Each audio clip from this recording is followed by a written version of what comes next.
கதாசிரியர், இயக்குனர், என்னுடைய நீண்டகால நண்பர் ஜே. ரமேஷ் அவர்கள்.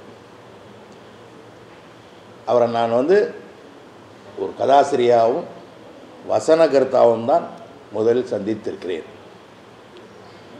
அப்போவே அவர்கிட்ட சில குவாலிட்டிகள் இருந்தது. அது எனக்கு ரொம்ப பிடிக்கும்.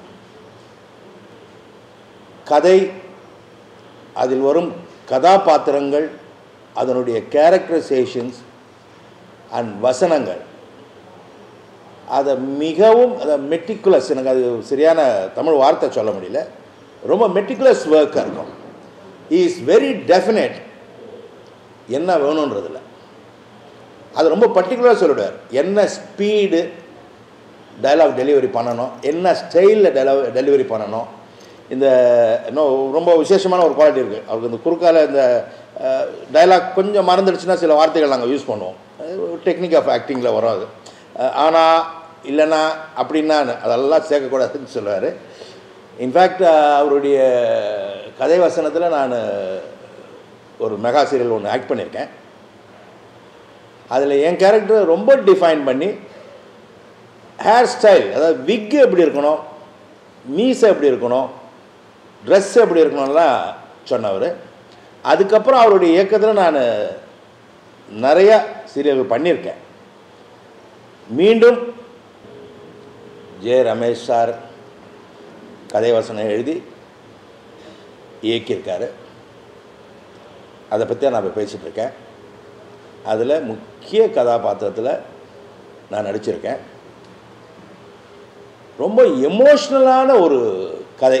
இந்த கதையை பற்றி சொல்லணும்னா அதுவும் இன்னொரு முக்கியமான விஷயம், பக்காவாக அவருக்கு ஃபஸ்ட்டு ஷாட்லேருந்து லாஸ்ட் ஷாட் வரைக்கும் ஸ்கிரிப்டில் இருக்கும்.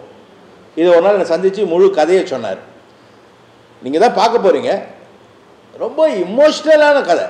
அதில் என்னுடைய வீச்சு எப்படி இருந்ததுன்னா, ஒரு ஃபாதராக, ஸ்ட்ரிக்ட் ஃபாதர் இருக்குது, கோபம் இருக்குது, அதே நேரத்தில் காமெடி இருக்குது, பெரிய எமோஷ்னல் ட்ராமாவாக முடிஞ்சிருக்கு. இது தந்தை மகன் அவங்களுக்குள்ளே நடக்கிற போராட்டம். இதில் பல பெரிய கதைகள்லாம் வந்திருக்கு. அந்த வரிசையில் இந்த தங்கப்பதக்கம் அந்த மாதிரி வரிசையில் இந்த கதையும் கண்டிப்பாக பேசப்படும்ன்ற நம்பிக்கை எனக்கு இருக்கு. ரொம்ப எமோஷனலாக நான் இதில் ஆக்ட் பண்ணியிருக்கேன். அது உங்களுக்கு ரொம்ப மறக்க முடியாத அனுபவமாக இருக்கும்.